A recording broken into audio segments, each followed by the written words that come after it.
The first time I saw a human, I laughed. Actually, most of us did. These pink, hairless creatures standing in the detention bay of our mothership looked about as threatening as a Glorbian pleasure pet. Commander Vex's Thara had assembled the entire Strategic Council to witness what he called the most dangerous species in Sector 7. And there they were, 5 of them, shivering. One was actually crying. This? Captain Morrican pointed at the tallest human with one of her secondary appendages. This is what destroyed the Kraxxon forward base? I checked my data tablet again. The report seemed clear enough. Kraxxon Station, Theta, population 4,000, reduced to floating debris. The black box recovered from the wreckage told an impossible story. 32 humans, 32. Against a fully armed military installation. There must be an error in the translation matrix, I muttered, my speaking tendrils twitching with amusement. The human? The crying one? A female by their standards lifted her head. Her eyes, wet with those strange saltwater secretions, locked onto mine. And she smiled. Not a friendly smile. Something else entirely. Something that made my chromatophores ripple with unexpected unease. No error, she said in perfect galactic standard, her voice hoarse. We killed them all. The room went silent. Even the environmental processors seemed to pause. Impossible, Vexthera hissed, his vocal sacs inflating. You're primitives. You barely achieved faster than light travel 2 cycles ago. You have no psionic abilities, no exoskeletal armor, no energy manipulation capabilities. You're soft, weak. The human woman, I later learned her name was Maya Okonkwo, tilted her head. Blood trickled from a gash above her eye, but she didn't even blink. Yeah, we get that a lot. Let me back up. You need context for what happened next. And frankly, I need to organize my thoughts because, even now, 300 rotations later, I still can't quite believe it. The Galactic Council had encountered Earth approximately 15 standard cycles prior. First contact protocols were followed. Initial assessments were made. The humans seemed friendly enough, eager to join the interstellar community, willing to share their resources. Their planet was beautiful, rich in biodiversity, positioned perfectly in the habitable zone. Their music was interesting, their art compelling, their literature surprisingly sophisticated for such a young species. But militarily? Laughable. Their weapons still relied on chemical propulsion. Their armor was primitive composite materials. They had no shield technology, no particle beams, no molecular disruptors. Some of their soldiers still carried metal blades for the love of the cosmic current. The Kraxxon Dominion saw an opportunity. They specialized in what they called aggressive resource acquisition. Others called it conquest. But the Council looked the other way because the Kraxxon paid their tithes and generally left the core worlds alone. Earth, the Kraxxon declared, would become a tributary world, standard procedure. Show up with overwhelming force, demand submission, install a governing structure, extract resources. They'd done it to 47 planets. Humanity would be number 48. They sent their delegation to Earth's capital, New Geneva, demanded surrender within 10 rotations, demonstrated their superior firepower by vaporizing one of Earth's moons, well, a small one. More of a large asteroid, really. But the message was clear. The human diplomats listened politely, took notes, asked for time to discuss with their leadership. The Kraxxon, amused by this predictable stalling tactic, agreed. 3 rotations. On the second rotation, Kraxxon Station Theta disappeared from our sensors. Sir, I had reported to Vexthera, my confusion evident. We've lost contact with the forward base. Communications malfunction? Negative. The station is gone. Completely. Just debris. Pirates? In Kraxxon-controlled space? I'd almost laughed. Nobody's that stupid. We were wrong. Humans were exactly that stupid. The security footage from the station's final moments should be shown in every military academy in the galaxy. Not as a lesson in victory. As a warning about underestimating prey species, the humans arrived in a stolen cargo vessel, broadcasting distress signals. Standard procedure demanded the Kraxxon render aid. They docked, allowed the stranded travelers aboard. 32 humans, against 4,000 Kraxxon warriors. The humans had smuggled weapons in compartments carved into their own bodies. Surgical implants. Temporary, primitive, probably excruciatingly painful, but effective. The security chief, a veteran of 16 campaigns, died before he could raise an alarm. Garroted, with a wire pulled from inside a human's abdomen. They moved through the station like a plague, silent, efficient, terrifying. The Kraxxon had better weapons, better armor, better everything. But the humans didn't fight like soldiers, they fought like something else, something we didn't have a word for.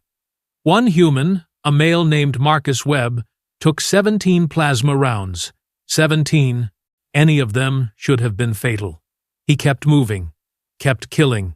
When his ammunition ran out, he used his bare hands. When a Kraxxon warrior finally crushed his throat, he smiled. Actually smiled. Died standing up. Another, Keiko Tanaka, held engineering for 40 minutes alone. Alone. Against 200 Kraxxon.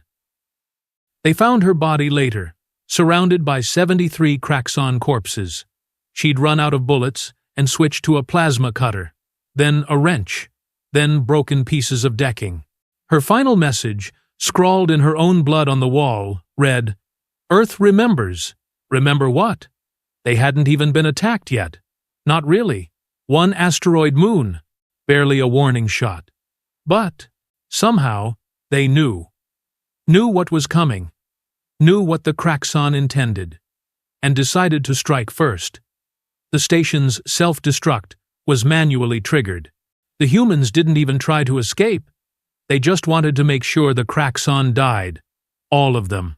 Standing in that detention bay, watching Maya Okonkwo smile through her tears, I began to understand something that would fundamentally change my perception of the universe. "You're wondering how we did it," Maya said, reading my expression somehow. These creatures were disturbingly good at that. Everyone always asks, "Want to know the secret?" Vexthara leaned forward, his predatory instincts engaged despite himself. "We're afraid," Maya continued, her voice soft now, almost gentle. "All the time. Every moment. Fear is our baseline. Your species. All of you. You evolved as apex predators. Natural advantages. Armored skin. Psionic abilities. Energy manipulation. You're built to be dangerous." She gestured at herself, at her companions. One was still bleeding. Another could barely stand. They looked pathetic, broken. "We're not. We're soft, fragile, slow, weak. Everything on our planet tried to kill us. Disease, predators, weather, each other. We should have gone extinct 100 times over.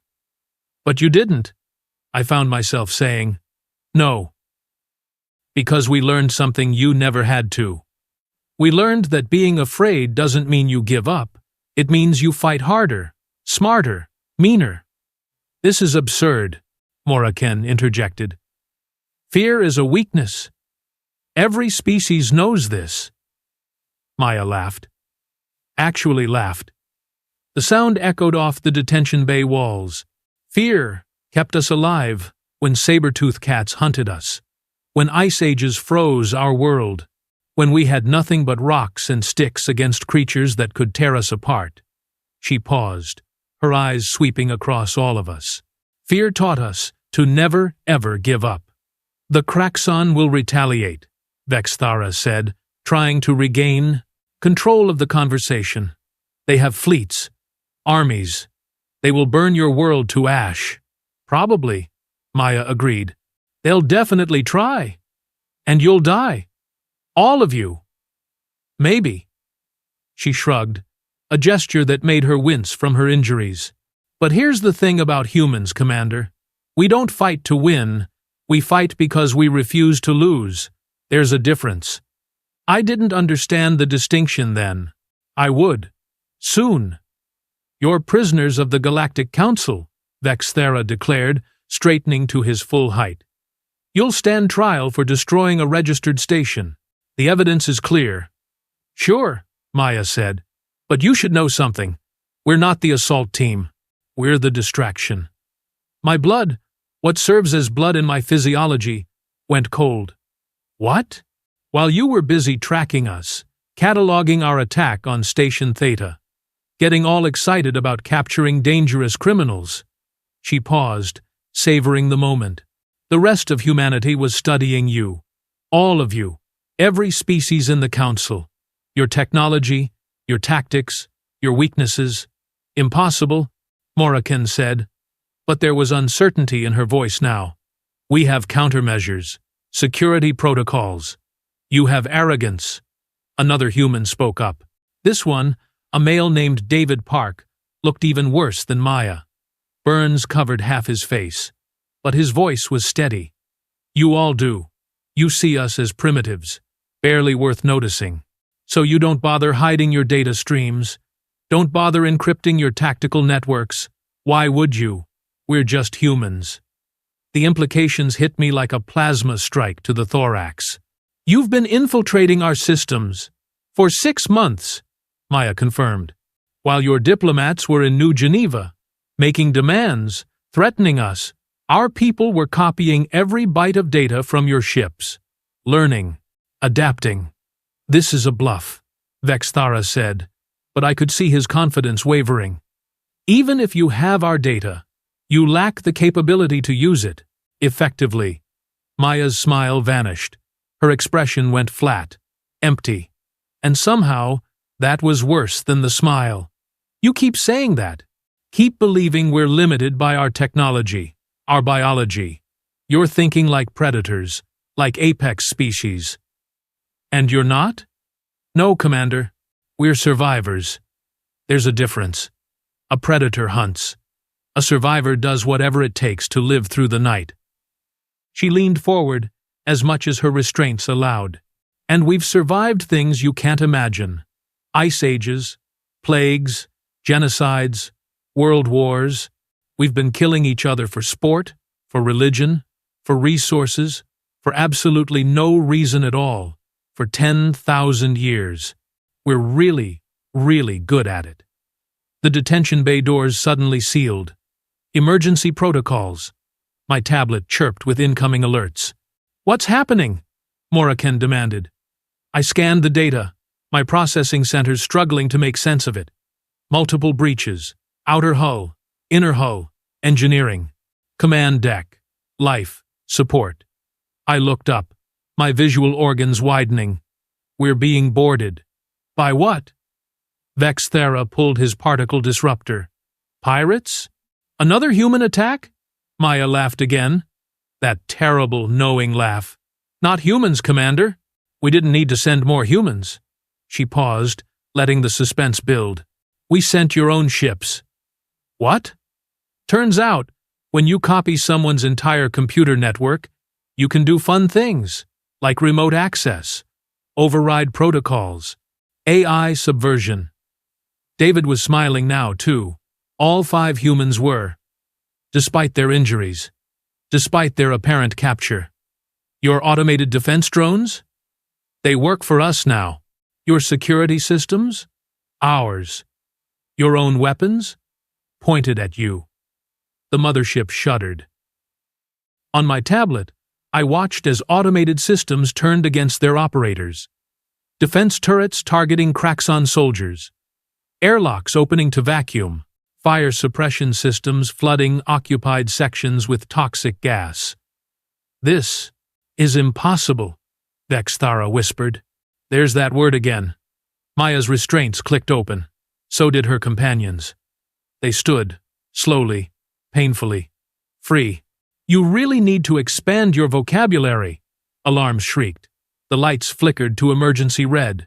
Through the detention bay's viewing port, I could see other council ships. Dozens of them, all experiencing the same chaos.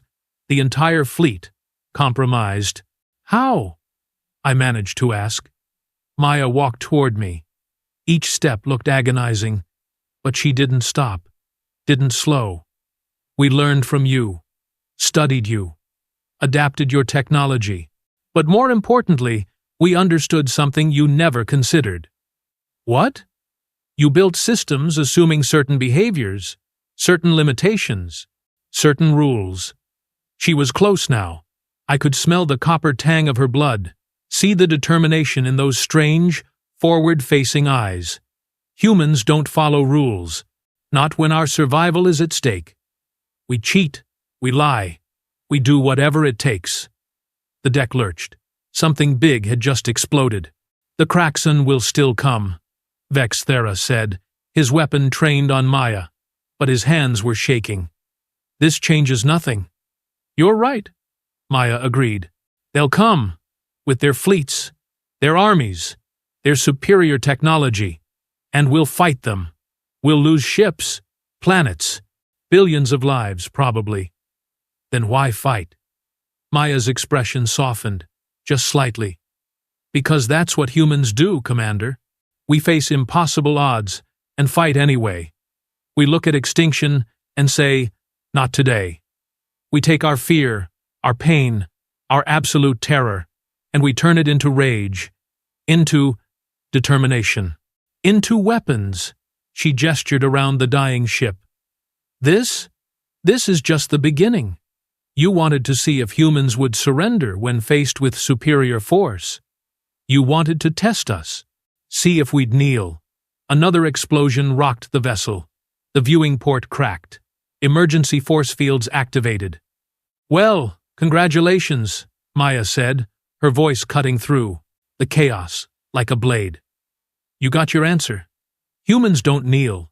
We don't surrender. We don't give up. She turned toward the exit, her 4 companions following. The doors opened for them. Of course they did. They controlled everything now. At the threshold, Maya looked back. One last time, we rise, we fight, and we prove every single time that counting us out is the last mistake you'll ever make. Surrounded by our own malfunctioning systems, our own turning weapons, I should have been terrified. I was. But I was also something else, impressed. For the first time in my life, I understood what it meant to be dangerous. Not because you were born strong, not because evolution gave you advantages, but because you refused to accept death, refused to bow, refused to surrender. The humans disappeared into the chaos of our collapsing fleet. 5 injured, barely armed individuals walking away from thousands of council soldiers. And somehow, impossibly, I knew they'd make it. Knew they'd escape. Knew they'd return to their world and prepare for what came next. The Kraxxon would come. The council would mobilize. War would follow. But standing there, watching emergency systems fail one by one, I realized something that would haunt my dreams for rotations to come. The humans wanted this war. They'd provoked it, planned for it, prepared for it, because that's what survivors do. They don't wait for threats to materialize. They strike first. They adapt. They overcome. And they never, ever give up. The viewing port shattered. Atmosphere rushed out. My last conscious thought, as emergency bulkheads sealed and gravity failed, was simple. We should have left Earth alone. We really, really should have left them alone. I woke up 3 rotations later in a medical bay that definitely wasn't council standard. The walls were too white, too clean, and the equipment hummed with an efficiency our technology hadn't achieved in decades. My first coherent thought was confusion. My second was panic. Easy there, buddy. A voice. Human. Male. Speaking my language with an accent I couldn't place. You're safe. Well, relatively speaking. I turned my head. which sent shooting pains through my neural cluster. A human in a white coat stood beside my recovery pod, checking readings on a display that looked like it had been cobbled together from 6 different technologies. He was young, with dark skin and tired eyes. "Where am I?" My speaking tendrils barely functioned. "Earth." He smiled, but it wasn't threatening, just weary. "Welcome to Atlanta Medical Complex. I'm Dr. James Foster. You've been out for a while. Neural shock, mostly. Some decompression trauma. Nothing we couldn't fix." "Fix?" I tried to sit up. Failed. "You saved me?" "Saved about 400 of you, actually." He adjusted something on the pod's control panel. "From 17 different ships. Grabbed everyone we could before your fleet's systems completely crashed. Lost some, unfortunately. Timing was tight. This made no sense." "Why?" "Doctor?" Foster pulled up a chair, sat down with a heavy sigh. "Because Maya was wrong about one thing. We don't want to kill you. Any of you. We want you to understand." "Understand what?" "That you miscalculated. Badly." He leaned forward, elbows on his knees. "See? The Kraxxon thought Earth would be easy prey.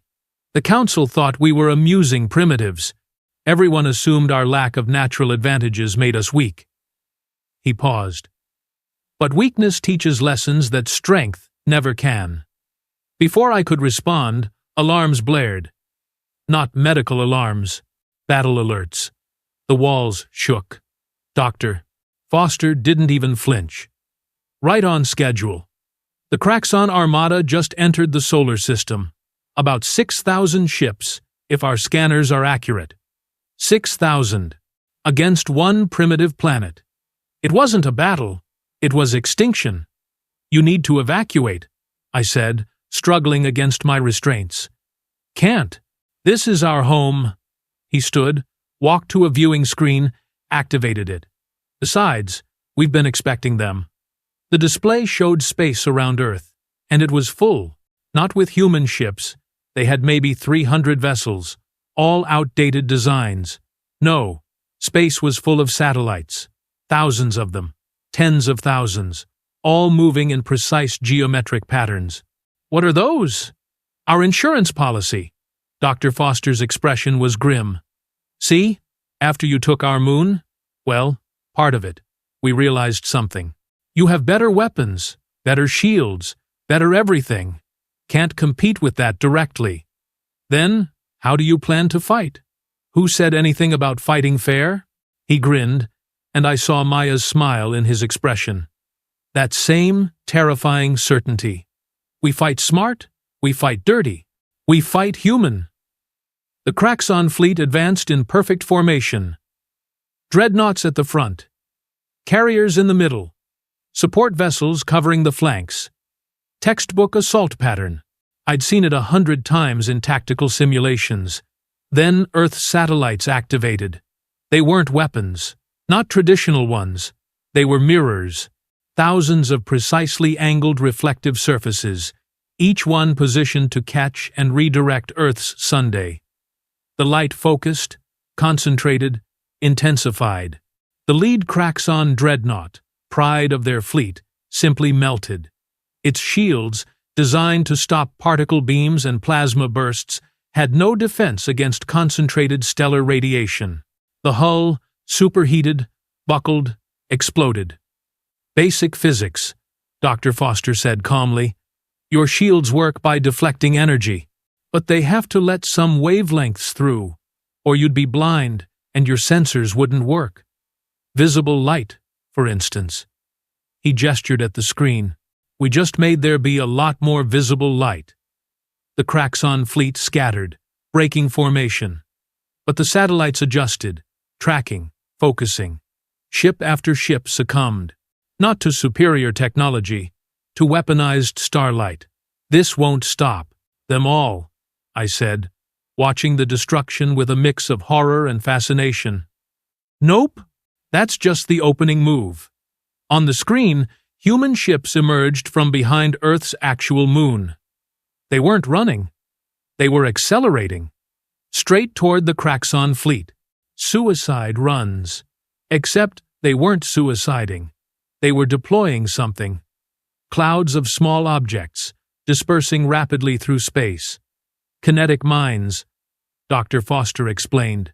Simple concept. Really simple.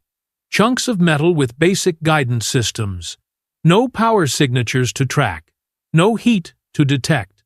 Just matter moving really, really fast. He pulled up calculations on another screen. At 0.3% light speed, a 10-kilogram projectile hits with the force of a nuclear weapon. We've deployed about 1 million of them. The Kraxxon ships tried to dodge. Their sensors couldn't lock onto the mines until too late. Impacts rippled through the fleet. Smaller vessels disintegrated. Larger ones sprouted hull breaches like wounds, but they kept coming. Because they were Kraxxon. Because they were warriors. Because they'd never lost before. Earth's orbital defense platforms opened fire. Not with energy weapons, with rail guns. Primitive electromagnetic accelerators that threw solid projectiles at relativistic speeds. The Kraxxon shields stopped the first few. But the projectiles kept coming. Hundreds. Thousands. Overwhelming the defensive systems through sheer volume. Attrition, I whispered. Exactly. Dr. Foster's expression was sad now. We can't match your technology. Can't beat you ship to ship. But we have resources, industry, and we're willing to sacrifice. A Kraxxon carrier broke through the defensive perimeter, launched fighter squadrons. Finally, a conventional engagement. Their pilots were trained, experienced, equipped with the best the Dominion could provide. Human interceptors rose to meet them. Clumsy-looking craft with outdated propulsion systems. The Kraxxon fighters moved, like dancers, weaving through space with impossible grace. The human pilots rammed them, just aimed their ships at the enemy and accelerated. No fancy maneuvers, no complex tactics, just mass and velocity and absolute determination. Those pilots, I said, my voice barely functioning. They're dying.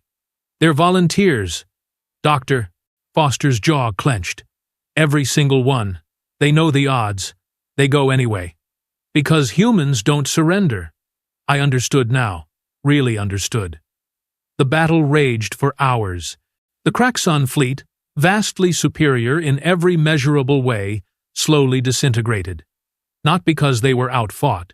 Because humans refused to recognize they were outmatched. Every destroyed human ship took 3 Kraxxon vessels with it. Every fallen defense platform claimed a dozen fighters. Every sacrifice bought Earth more time. And the Kraxxon, for all their martial pride, had never faced an enemy willing to pay this price. Their admiral, Krelvox, I learned later, finally called for retreat after losing 4,000 ships. 4,000.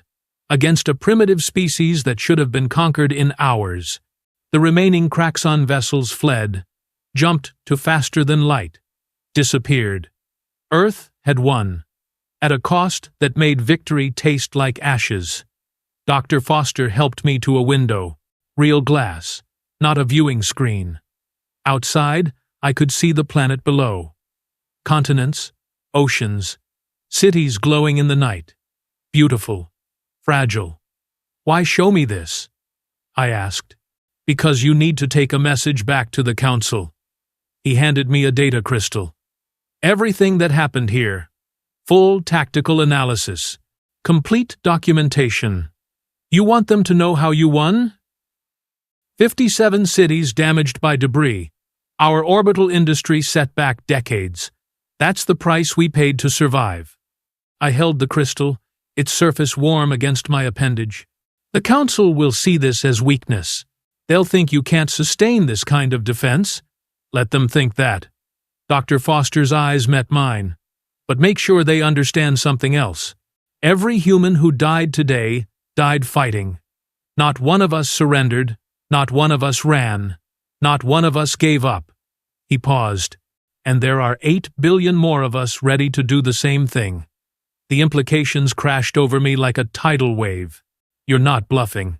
Never. He smiled, that terrible smile. Here's what your council needs to understand. You have bigger ships, better weapons, longer lifespans, stronger bodies, all the advantages evolution can provide. He gestured out the window. But we have something you don't. Something you can't replicate or steal or develop. What? We have nothing left to lose. His voice was quiet now. Final. You're afraid of death, of pain, of sacrifice. You've been apex predators so long, you've forgotten what it means to face extinction. To stare into the void and say, "Not today." He turned away from the window. We remember. Every day. Every moment. It's in our DNA, our culture, our very souls. We are survivors in a way you'll never comprehend. I looked at the data crystal, at this human doctor who'd saved my life, just so I could carry a message. What do you want from the council? Nothing. Dr. Foster started walking toward the exit. We don't want your technology, don't want your protection, don't want your trade or your treaties or your recognition. He paused at the door. We want you to leave us alone. All of you. The Kraxxon, the Council, every species that looks at Earth and sees opportunity. And if they don't? He looked back one last time. Then we'll do this again. And again. And again. We'll fight every fleet you send. Destroy every invasion force. Pay whatever price is necessary. His expression was absolutely certain. Because humans don't quit. We don't surrender. We don't negotiate with extinction. You'll lose eventually, I said. The numbers don't support long-term survival against the entire galactic community. Maybe. He shrugged. Probably even. But here's the thing you still don't get. We'd rather die free than live as slaves. Rather burn our entire world to cinders than bow to conquest. Rather fight impossible odds than accept inevitable defeat. He smiled. That's not bravery. That's not courage. That's just being human. The door opened. Medical staff rushed in, attending to other recovering council members. I saw representatives from a dozen species, all saved by humans, all witnesses to what happened here. Doctor? Foster disappeared into the corridor, leaving me with the crystal and thoughts that would reshape my entire understanding of the universe. I was released 2 rotations later. A human shuttle took me and the other survivors to a neutral space station. No fanfare, no threats, just quiet efficiency. The humans wanted us gone, wanted everyone gone, wanted to be left alone to rebuild and prepare for the next inevitable conflict. Back on the council homeworld, I presented the data crystal, showed the footage, explained what I'd witnessed. The reactions varied. Shock, disbelief, fear, respect. Some called for immediate sanctions against Earth. Others proposed diplomatic outreach. A few suggested leaving humans alone, as Dr. Foster had requested. The debate raged for cycles. Meanwhile, intelligence reports filtered in. The Kraxxon Dominion was fracturing. Their defeat at Earth had shattered their reputation. Tributary worlds were rebelling. Their empire, built on intimidation and overwhelming force, was collapsing. Because humans had proven something terrifying. That technological superiority didn't guarantee victory. That determination could overcome advantage. That a species willing to pay any price was effectively unbeatable. Other reports came too. Ships that ventured too close to Earth's solar system simply disappeared. Not destroyed, just gone. Presumably captured, studied, reverse-engineered. Humans, learning, adapting, growing stronger. And always, always the same message. Leave us alone. I retired from military service after that. Took a position as a historian instead. Dedicated my remaining cycles to studying humanity, their culture, their history, trying to understand what created such impossible resilience. I learned about their wars, conflicts so brutal they made Kraxxon campaigns look merciful. World War I, World War II, the destruction, the reclamation. Centuries of humans, killing humans, developing better and better ways to destroy themselves, yet somehow always surviving, always rebuilding, always continuing. I learned about their art, stories of last stands and impossible victories. The Alamo, Thermopylae, Stalingrad. Humanity's heroes weren't the strongest or the smartest. They were the ones who refused to quit. I learned about their saying, carved into monuments and whispered in prayers, "We will remember them. Not forget, not move on. Remember every sacrifice, every loss, every price paid." And I finally understood what Dr. Foster meant. Humans don't fight to win. They fight to survive. And they're willing to lose everything except their freedom to do so. The Council eventually passed Resolution 447. Earth was declared a sovereign world. No contact without explicit human approval. No territorial claims. No resource extraction. Complete isolation. It wasn't mercy. It was self-preservation. Because everyone, even the most warlike species, had realized the same truth. Not because humans were stronger, or smarter, or better equipped, but because they simply would not stop, would not surrender, would not accept defeat. Some called it madness. Others called it courage. I call it something simpler. Human. I never returned to Earth, never saw Dr. Foster again, never witnessed firsthand what became of that strange, dangerous, beautiful species. But I watch the reports, monitor the intelligence, track their progress. They're still there. Still isolated. Still preparing. Their technology advancing with terrifying speed, now that they have samples from every council species. Their military growing. Their resolve hardening. Waiting for the next threat. The next invasion. The next species that looks at Earth and sees opportunity instead of warning. And I know, with absolute certainty, what will happen when that day comes. The humans will rise. They'll fight. They'll pay whatever price necessary. Because that's what they do. That's what they are. That's what they'll always be. Survivors in a universe of predators. Fragile beings with iron wills. Mortal creatures who somehow figured out how to be immortal through sheer refusal to die. The data crystal sits on my desk. I look at it sometimes. Remember, not just the battle or the destruction or the terrible cost, but the lesson. Never underestimate the weak. Never assume the frightened won't fight. Never believe that superior force guarantees victory. And above all, never ever challenge a species that spent its entire existence proving that impossible is just another word for difficult. The humans taught us that, at a terrible price, to themselves and to us. But they taught us well, and we'll never forget, because now we understand. In this vast universe of countless species and infinite possibilities, there exists one fundamental truth. Humans don't kneel. They rise. They fight. They prove, again and again, that counting them out is the last mistake anyone will ever make. I hear they're building something new, deep in their system, using technologies they've adapted and improved. Nobody knows exactly what. The humans aren't sharing. But I know what it represents. Not aggression, not conquest, just readiness. Because somewhere out there, another species will look at Earth. See opportunity. Make calculations. Decide the risk is worth the reward.